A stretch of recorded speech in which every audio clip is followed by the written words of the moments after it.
I don't know a lot about pop culture. Haven't watched a lot of movies, but I did share that I love series and documentaries, etc. And I watched the Manti Te'o doc. And in fact, I've seen it 3 times. And I would love your thoughts. I really came away, and y'all might laugh at me, but I respected him. How can you not? How can you not?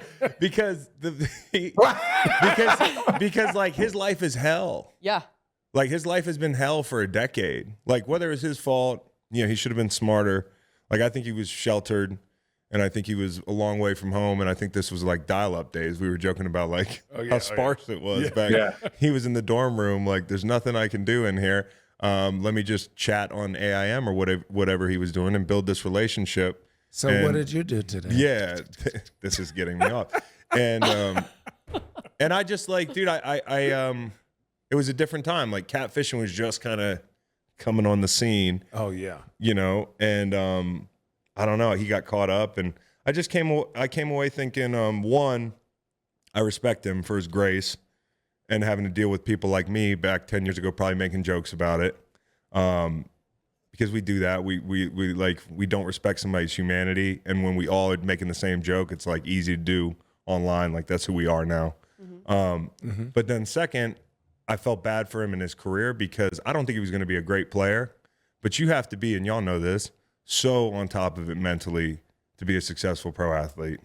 And once he lost that edge, I think it just crippled him mentally, and maybe he would have been a better player. A lot of what ifs for him. Yeah.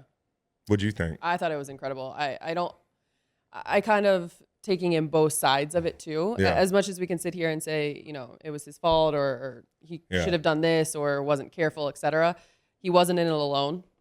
I mean, in the way I thought that all was handled and played out, and you saw the truth. Yeah. The same, like the grace and the forgiveness. Yeah. I was beside myself. I think it also shed some light on how the media at the time wasn't about actually fact checking and doing the job. Everybody wants to be first. Yeah. Especially Deadspin. Boy, those guys scared the shit out of me. You didn't see it? No. Richard, have you seen this thing? No. There's the 2 Deadspin guys on that thing. I don't want any problems with those guys. They could hack into my fucking computer. Like they scare me. The one guy was like, he used to be he was an anonymous before he was a Deadspin. Yeah, no thanks. I don't want any problems, dude. No problems. Yeah, but incredible documentary. I thought it was good, really good for Manti, for like we said. Yeah, I think it was probably cathartic. Yeah. Just talk about it. That's a good word. Yeah. And to think that he had to live with that for that long. Well, I'm glad he was ready to, because like you said, the sooner I think the full story was told, I think the better off it was going to be, right? Yeah. Because I think when it popped back up, I almost forgot about it. I know, yeah. Like that's true, because this is the one thing that's always helped me when shit gets a little like intense is that. Oh, our world, or like my world, no one else gives a fuck about how big this is about it is in my world, right? Like I forgot about the Manti Te'o thing until all of a sudden the documentary thing was up. So it was like, it was probably big in his world. And so the sooner he could fucking get that off his shoulders, like you said, I wish he would have said it sooner, in my opinion, just because, I'm glad he said it when he was ready. But that shit, once that weight's gone, man, and especially how he said at the end, obviously he wants to be that example. He wants to be the purpose for that individual. I also think it's a big lesson, especially with how big social media is in today's day and age. Take it easy. Yeah. Take it fucking easy. Yeah. I got young, like my son or goddaughters. They're always like, man, how do you deal with everyone getting you on Twitter? And I go, just not pick up your phone. Yeah. Like that argument on social media does not exist in your real life. Like, no matter what, I could cuss Richard out on social media and then text him like, oh, that was great, wasn't it? And then literally put that down, and that conversation does not exist. Well, that's one of the things. I mean, there's a lot wrong with the world, so let me not boil it down to Twitter, but how we fucking discuss things is like we're not going anywhere. And like the pandemic made it worse because all our face-to-face interaction was zapped, and we're just like, it's like, Oh yeah, just and people are getting very divisive. Yeah, and I've never heard. This is my opinion. Yeah, and I've never heard somebody be like, "You're right" online, dude.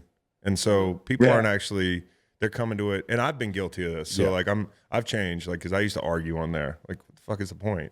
Yeah. I try to still imagine argue the on person in person. I'm like, bro, like I would never argue with this person on the street. I just walk by. No offense to that person. But yeah, I'm doing it online. I argue with people at bars sometimes. Yeah. Just to make me feel good. Channing, you will argue with fans sitting in the stands next to you on the bench. For sure. Yeah. During a game.